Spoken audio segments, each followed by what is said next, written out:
Okay, anyways, so starting on that medial malleolus and coming laterally, that first big tendon you should palpate should be the extensor hallucis longus. And if I have my patient bring his toes up, he can bring all his toes up. Probably get it on the big screen. Oh, sorry. Sorry.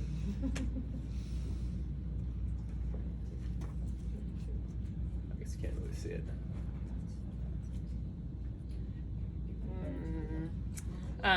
Anyways, if I have the ceiling cam for this one? yes, please.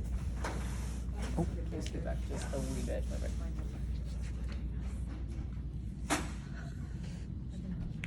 So glad I did a manicure.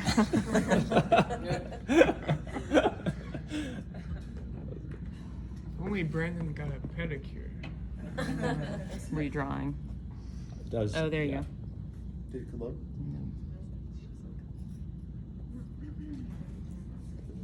Oh, okay.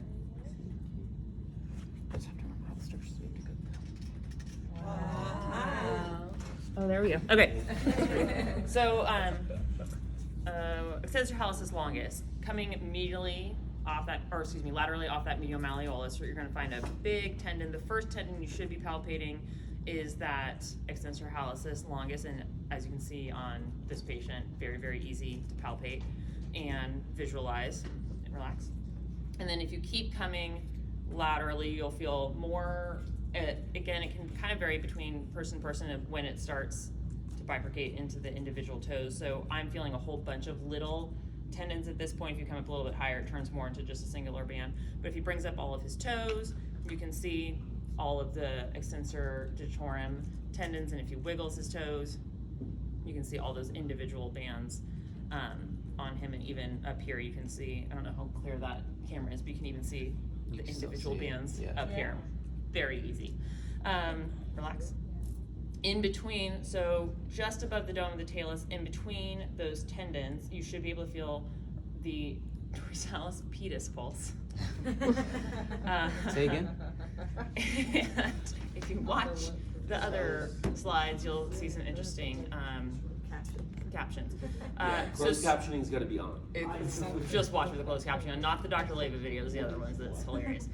Anyways, so you want to start gently because you can easily compress this artery. So in between those, you're just going to try and palpate for that pulse, and I can feel his, so it'd be the one finger confirmation on that dorsal aspect in between those tendons. Tibialis anterior, you're going to see, what does tibialis anterior do? It dorsiflexes. So I'm going to ask my patient to curl his toes to try and take out the extension from the extensor hallucis, and then I'm going to ask him to do the dorsiflexion inversion, and then you can see again on him, super easy to see that anterior tibialis tendon, and you can see it come down and attach to that medial cuneiform. I mean, you can even see that on him. Makes it I read my easy. notes wrong. I apologize. Huh. I said that it attached to navicular, Yeah. and then I was I was looking thinking at it's her foot, posterior, and too. I was like, No, posterior is the navicular that runs under. Okay, you can relax, sorry. What's next?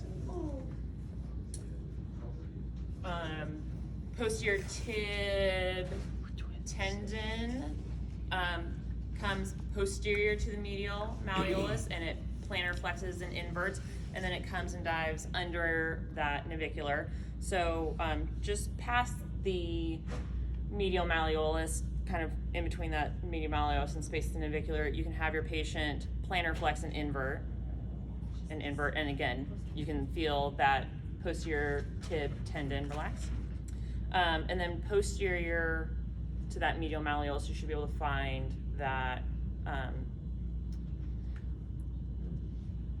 what's the pulse? I'm forgetting the posterior tibial pulse, sorry.